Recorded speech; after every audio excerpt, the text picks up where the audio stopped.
बच्चों, आपका अध्याय 8 समाप्त हो चुका है। आज से हम अध्याय 9 पे चर्चा करने जा रहे हैं और आपका जो अध्याय 9 है उसका टाइटल है खाद्य उत्पादन वृद्धि हेतु कार्य नीति। यानी हमारा खाद्य उत्पादन कैसे बढ़े, इस हेतु हमें क्या कार्य नीति या स्ट्रेटजी बनानी चाहिए। और इस पाठ में आपको पशुपालन से संबंधित और पादप प्रजनन से संबंधित पशु प्रजनन से संबंधित कई चीज़ें जाननी हैं। आज जो इम्पोर्टेंट प्रकरण हम इस अध्याय से संबंधित उठा रहे हैं, पढ़ा रहे हैं, वो है पशु प्रजनन की विधियाँ, मेथड्स ऑफ एनिमल ब्रीडिंग। बच्चों, हम अच्छी नस्ल के पशुओं का उत्पादन करें, अच्छी नस्ल के पशुओं को विकसित करें, उसके लिए हमारे पास क्या क्या तरीके हैं, क्या क्या विधियां हैं, उन सभी तरीकों को, उन सभी विधियों को मैंने इस वाइट बोर्ड में लिखा है। आप इनका ध्यान से अवलोकन करें और मैं आपको इसे क्रम से समझा रहा हूँ, उसे समझने का प्रयत्न करें।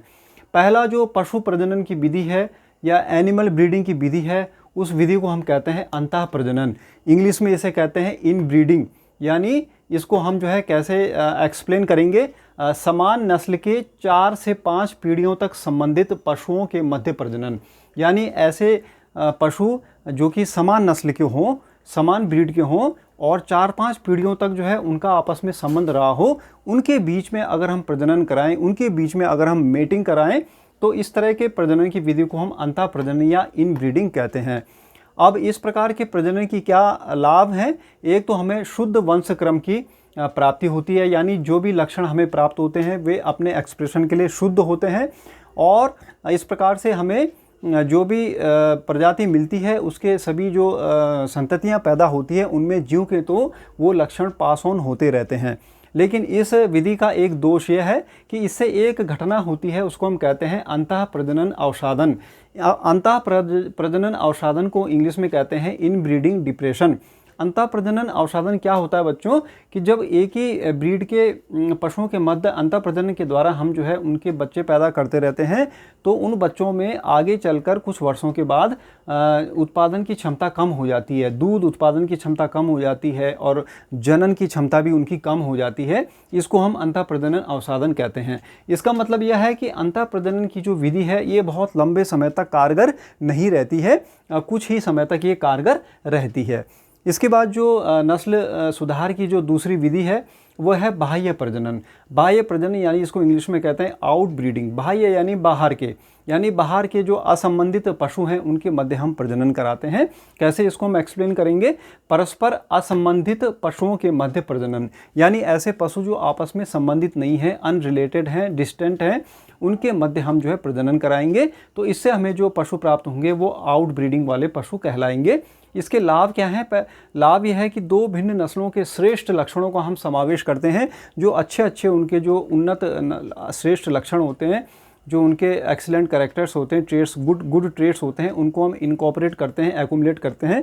लेकिन इसका दोष यह है कि जो हमें लक्षण जो प्राप्त होते हैं उनमें अशुद्धता होती है। They are not true for their expression. इससे अशुद्ध वंशक्रम हमें प्राप्त होता है। अब ये जो बाह्य प्रजनन होता है इसकी 2 विधियाँ हैं। पहली विधियाँ कहलाती है बहिसंकरण या आउट क्रॉसिंग और दूसरी विधि कहलाती है स्वजातीय संकरण या क्रॉस ब्रीडिंग या इंट्रा स्पेसिफिक हाइब्रिडाइजेशन। तो बहिसंकरण क्या होता है कि वही पीढ़ियाँ, वही नस्ल जो परस्पर असंबंधित हो, लेकिन उनके मध्य जो है हम प्रजनन कराएंगे जिनका 4 से 6 पीढ़ी तक उभय पूर्वज न हो।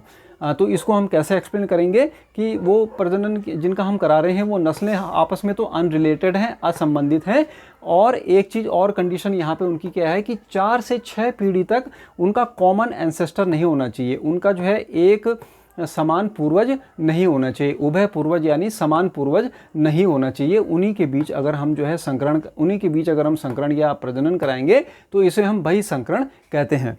और दूसरी जो सबसे ज़्यादा कॉमन विधि है वो है स्वजातीय संकरण। स्व माने समान प्रकार की जातियों के मध्य जो है संकरण कराएंगे। इंट्रा स्पेसिफिक हाइब्रिडाइजेशन या क्रॉस ब्रीडिंग हम इसको कहते हैं। इसमें क्या है कि परस्पर भिन्न नस्लों वाली परस्पर भिन्न लक्षणों वाली असंबंधित नस्लों के मध्य हम प्रजनन कराते हैं। यानी वो प्रजाति तो एक ही है लेकिन उसकी नस्ल अलग अलग है। दो भिन्न नस्लों के मध्य अगर हम प्रजनन कराएंगे तो ऐसे प्रजनन को हम कहते हैं स्वजातीय संकरण। यहाँ पर आप देखिए कि जाति तो एक ही है लेकिन उसके अंदर की जो अलग अलग नस्लें हैं उनके मध्य हम संकरण या मेटिंग कराएंगे। जैसे उदाहरण इसका हम देखें कि मेरिनो भेड़ जो ऑस्ट्रेलिया की पाई जाती है, मेरिनो भेड़ और बीकानेरी भेड़ जो राजस्थान में होती है, उसके मध्य हमने संकरण करवाया और उससे हमें एक नस्ल मिली, उसका नाम था हिसरडेल। तो इस तरह से हमें क्या हुआ कि दो भिन्न लक्षणों वाली जो जातियां थी, जो दो भिन्न लक्षणों वाली जो नस्लें थी और एक ही जाति की थी, उनके मध्य के जो अच्छे करैक्टर हैं वो हमने एक ही नस्ल में प्राप्त कर लिए। यानी मेरिनो भेड़ की जो अच्छी क्वालिटी की ऊन थी और बीकानेर भेड़ की जो अनुकूलता थी, उसको हमने इंडियन प्रजाति के जो अंदर के लक्षण थे उनको भी इनकॉर्पोरेट कर लिया और ऑस्ट्रेलिया की भेड़ के जो अच्छे लक्षण थे उनको भी हमने एक ही नस्ल में एकत्र कर लिया और हिसरडेल नस्ल हमें प्राप्त हो गई। तो इस तरह से इसको हम कहते हैं स्वजातीय संकरण। अगली जो तीसरी विधि है उसको हम कहते हैं अंतरजातीय संकरण या इंटर स्पेसिफिक हाइब्रिडाइजेशन। यहाँ पर हम दो अलग प्रजाति लेते हैं। इसमें तो हमें स्वजातीय में तो एक ही प्रजाति थी, यहाँ पर अंतरजातीय संकरण में दो अलग अलग प्रजाति है। इसको हम आगे कैसे एक्सप्लेन करेंगे कि परस्पर भिन्न लक्षणों वाली दो अलग अलग प्रजातियों के मध्य प्रजनन। तो यहाँ पर लिखा है मैंने दो अलग अलग प्रजाति, यानी दो डिफरेंट स्पीसीज हैं, उनके मध्य हमने मीटिंग करा दी। इसका लाभ क्या है कि श्रेष्ठ गुणों का समावेश हो जाता है एक ही प्रजाति में, और दोष ये है कि बंध्य संतति प्राप्त होती है। बंध्य संतति अर्थात ऐसी संतति जो संतान उत्पादन नहीं कर सकती, जिनके बच्चे पैदा नहीं हो सकते, जो बांझ होते हैं, तो बंध्य संतति इसका दोष है। तो इसका जो है एक उदाहरण मैं आपको बताता हूँ, खच्चर का जो जन्म होता है। खच्चर का जन्म कैसे होता है? जब नर गधे का मेटिंग जो है मादा घोड़े से करवाई जाती है तो उससे जो संतान प्राप्ति होती है उसे हम खच्चर के नाम से जानते हैं, जिसमें घोड़े के भी जो है गुण होते हैं और गधे के भी गुण होते हैं। लेकिन ये खच्चर संतान उत्पत्ति करने में अक्षम होते हैं, ये संतान उत्पत्ति नहीं कर पाते हैं, क्योंकि मैंने दोष इसका बता दिया कि बंध्य संतति हमें प्राप्त होती है इसके द्वारा। अब हम जो चौथी विधि है जो कि लैब में होती है, वैज्ञानिकों के द्वारा होती है, साइंटिफिक मेथड होता है, उसको हम कहते हैं कृत्रिम प्रजनन। कृत्रिम प्रजनन जो कि लैब में किया जाता है और वैज्ञानिकों के द्वारा किया जाता है, या आर्टिफिशियल ब्रीडिंग हम उसे कहते हैं। यहाँ पर मैं इसमें दो तकनीक आपको बता रहा हूँ। पहली तकनीक है कृत्रिम वीर्य सेचन, आर्टिफिशियल इंसेमिनेशन। कृत्रिम वीर्य सेचन यानी कृत्रिम विधि से जो है वीर्य को प्रविष्ट करवाना मादा में।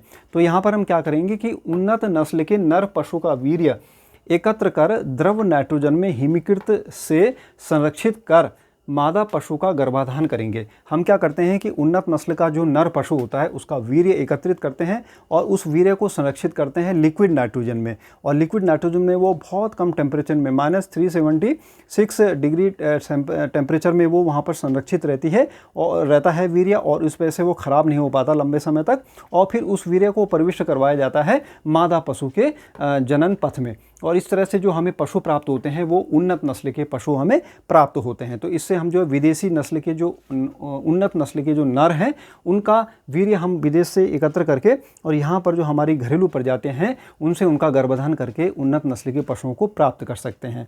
अगला जो इसकी विधि है वो है MOET। उस विधि को हम लास्ट में शॉर्ट में कहते हैं MOET, यानी बहु अंडोत्सर्ग भ्रूण स्थानांतरण तकनीक। और इसको हम MOET क्यों कहते हैं? मल्टीपल ओव्यूलेशन एम्ब्रियो ट्रांसफ़र इसको हम कहते हैं। इसमें हम बच्चों क्या करते हैं कि आप जानते हैं कि कोई भी मादा पशु जो होता है वो एक बार के ओव्यूलेशन साइकिल में, एक बार के जो है स्ट्रेस साइकिल होता है उनके अंदर, एक बार के जनन चक्र में वो एक ही अंडे को उत्पादित करता है। लेकिन हम उस मादा को FSH नाम का एक हार्मोन का इंजेक्शन देते हैं, यानी फॉलिकल उद्दीपक हार्मोन जो होता है उसका हम इंजेक्शन उसको लगाते हैं, तो वो एक के बजाय 6 या 7 अंडे दे देता है, और 6 या 7 अंडों का उत्पादन एक मादा कर लेती है, और फिर उन अंडों का हम जो है कृत्रिम वीर्य सेचन या कृत्रिम गर्भाधान के द्वारा भ्रूण बना लेते हैं, और फिर उन भ्रूण को जो है मादा के शरीर से निकालकर अन्य मादाओं में प्रत्यारोपित करा देते हैं, और इस तरह से हमें बहुत कम समय में उन्नत नस्ल की संततियाँ प्राप्त होती हैं। तो यहाँ पर मैंने लिखा भी है कि मादा को FSH द्वारा बहु अंड उत्सर्जन हेतु प्रेरित कर उसमें FSH का इंजेक्शन हम लगा देते हैं मादा में, वह उन्नत वीर्य से गर्भाधान कर, उन्नत जो नर पशु है उसके वीर्य से उसको गर्भाधान कर प्राप्त भ्रूणों का अन्य मादाओं में स्थानांतरण किया जाता है। और इस तरह से MOET तकनीक के द्वारा हमें कमी समय में बहुत अधिक उन्नत नस्ल प्राप्त होती है। तो आशा करता हूँ मेरे इस वीडियो के द्वारा आप पशु प्रजनन की विभिन्न विधियों को समझ गए होंगे और विस्तार से इनकी चर्चा हम अपने पाठ्य पुस्तक के अध्ययन द्वारा कर सकते हैं। और आपकी queries all the time most welcome. And if you like my video please like and subscribe it and also comment on it as well. I am waiting for your like and subscribe and comment. Or best of luck for your study. Bye bye.